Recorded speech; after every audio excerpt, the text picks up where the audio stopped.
It can't do all of them. We tried that. Oh, yeah, I know. So it's just a one at a time thing. Oh, it's so fun. I know, isn't it? We've already got Margaret.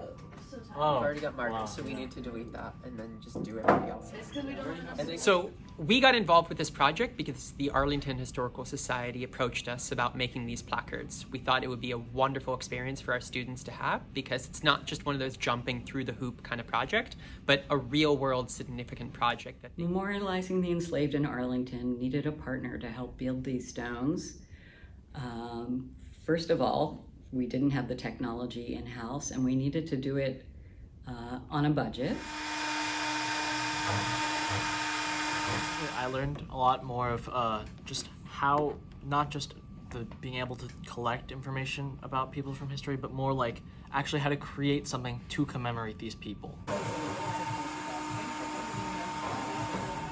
I'm learning about the way people are remembered in history, like how these people, their names, you had to hunt down through so many records as you shared with us in order to just even find out where they lived, how long they lived. Well, for me, it was my first experience with mailing at all, and we also built the enclosure by ourselves. And me and Henry actually worked on the lights. One of the other things I learned is just how we see this, like what this project means to us coming from a white person. It's just acknowledging our past, which as a country we don't really tend to do. A stumbling stone is, in our case, a 6-inch round bronze plaque that is engraved with the name of an enslaved person and their birth and death dates.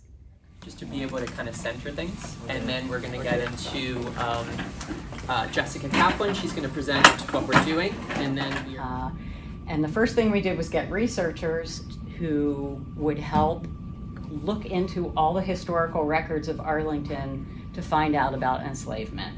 How we remember people, and also like more on the technical side. Like I've never used a CNC machine before, so I got to learn how to use a CNC machine. Obviously, we learned the milling itself. We also learned a lot of applicable skills, so planning something, designing something, creating something, and then shipping something eventually. Students have gotten so involved and excited about the project. I've been inundated with questions from them when I go to lecture about enslavement in Arlington.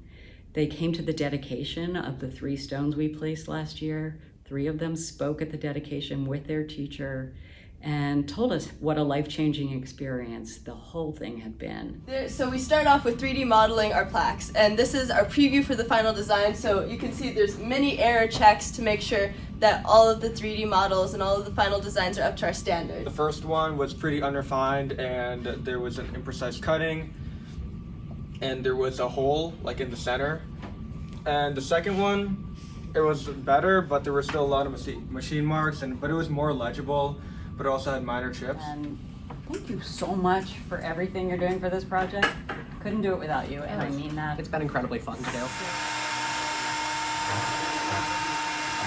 Smaller bits for the detailing, and then we have like specific tools for filleting so that dirt doesn't get stuck in your design, and a whole bunch of thought goes into how we actually cut out your piece. You have to polish it, and then we ship it off. And then milling it just as a whole, just running the machine takes a long time. All of our tool paths could take up to 2 hours.